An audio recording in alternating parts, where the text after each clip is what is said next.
That's when whispers started behind the scenes. People inside her circle calling it funding continuity, a phrase that sounds polite but really means one thing: someone else is quietly footing the bill. Not for charity, not for pity, but for access. That's the secret that hides beneath the picture-perfect photos. The fact that what we're seeing might not be self-funded at all, because once you follow the money trail, it leads somewhere no royal interview ever will. When Meghan first married Prince Harry, she thought she was stepping into endless wealth, castles, jewels, royal allowances. But what she discovered was far less magical. See, being royal doesn't mean being rich. The palaces and estates belong to the crown, not the people inside it. Even Prince Harry's personal fortune, around what most would call comfortable, came mostly from his late mother's inheritance and small military pay. The rest, locked behind palace walls.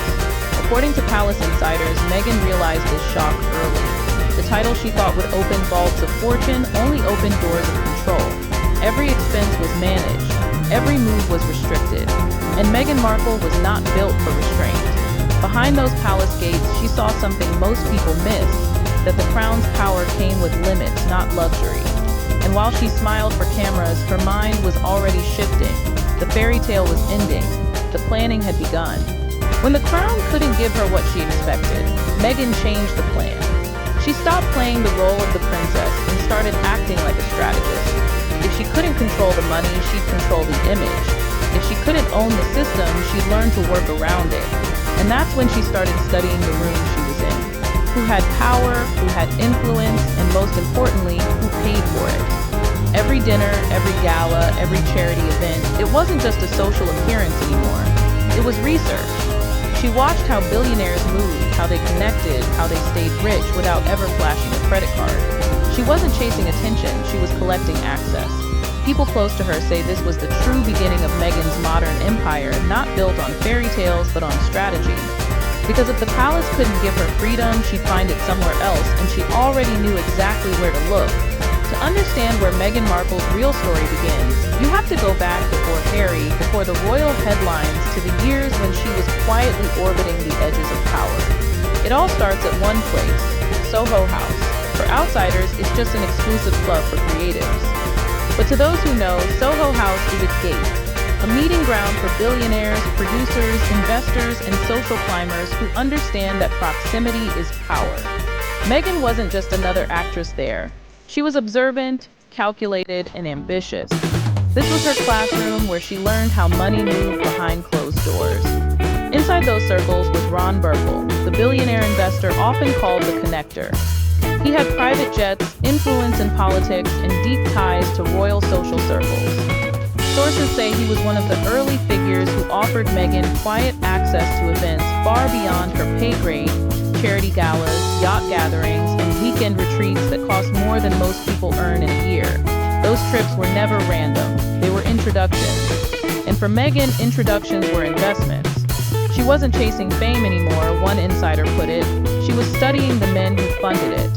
By the time Meghan began appearing regularly in elite circles, she'd already mastered a different kind of wealth, borrowed wealth. When you don't have the jet, you befriend the person who does. When you can't own the estate, get invited to it. When you can't afford visibility, align yourself with someone who needs your image. It's a skill that can't be taught, the ability to exist inside a world you don't yet belong to until eventually you do. Meghan was always present. She wasn't the headline, but she was always beside the headline. The friend, the guest, the name on the list that no one questioned. That's how you learn the rhythm of the upper tier, how influence circulates. It's not about possession, it's about proximity. Those years were her silent apprenticeship. The actresses, the moguls, the investors all became part of an invisible ecosystem that she would later re-enter as a duchess. So when people today wonder how she maintains a billionaire lifestyle without billionaire income, the answer doesn't start in Montecito. It starts on those yachts, in those clubs, in those whispered introductions years before the royal wedding. That's where her real network began, built not on ownership, but on access. When Meghan married into the royal family, most thought she'd left that world behind. But according to sources close to her old circle, the opposite is true. The connections she built before Harry never disappeared, they simply moved into the background. Behind the smiles and charity speeches, a quiet system remained in place, a web of powerful benefactors who could open doors, fund appearances, and smooth transitions. When she and Harry relocated to California, those same insiders say she didn't rebuild her life alone. Certain introductions were already waiting: invitations to private estates, discreet travel arrangements, selective opportunities offered without contracts, just understanding. No paperwork, no press release, no public name, just continuity. These weren't gifts, they were investments. Keeping her visible kept her valuable. It's a quiet exchange that has existed for centuries, old money sponsoring new influence. Every empire has its investors. Every public figure has patrons who prefer to remain unseen. And for Meghan Markle, those benefactors form a hidden backbone, the silent engine behind a life that looks effortlessly glamorous yet moves with precision. People think she got lucky, one source said, but luck doesn't book private jets and cover security costs. Connections do. Publicly, Meghan sells the story of independence, the woman who walked away from royalty to build her own empire. But look closer, and you see a different picture. The companies, funded through silent partnerships. The projects, backed by networks she didn't outgrow, just repurposed. Even her independent ventures carry the fingerprints of the same invisible financiers who once opened private jet doors. This is how modern power disguises itself. It wears independence as branding, while influence handles the bills. For Meghan, every photo, every brand launch, every appearance serves one purpose: visibility. And visibility attracts investment. The illusion is the product, and she sells it perfectly. Because when people believe you don't need help, that's when the help flows most freely. Everything looks self-funded, one source said, until you see who's standing just outside the frame. But access comes with rules. When your image depends on benefactors, your voice no longer belongs entirely to you. You can speak loudly, yes, but only within the lines drawn by those who sustain you.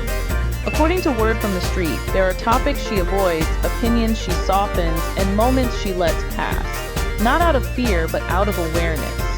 When people fund your visibility, they also expect your silence.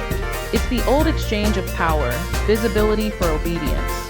Keep the brand polished, the story inspirational, the ties unbroken. That's why every public misstep is quickly repaired, every controversy followed by a glossy distraction. Because behind the cameras, there's always someone making sure the bridge she represents between Hollywood and royalty, fame and activism stays intact. She's not trying to win every battle, one insider explained. She's trying to stay valuable to the people who keep her in the game. And this is where it all ends, or rather, where it never truly ends. The fortune was never about the bank balance. It was about the network. From Soho House to Montecito, the story has been the same. Access over ownership, sponsorship over savings, a quiet economy built on introductions, discretion, and loyalty. Even as the public story rises and falls, the private structure remains untouched. Because the real wealth isn't the mansion or the jewelry, it's the phone numbers, the invitations, the investors who never need to be seen. So when the world wonders how she does it, how the empire keeps shining when the spotlight fades, the answer is simple and unsettling. She doesn't just live off money. She lives off momentum, the kind that's funded, guarded, and quietly renewed by those who benefit from keeping her name alive.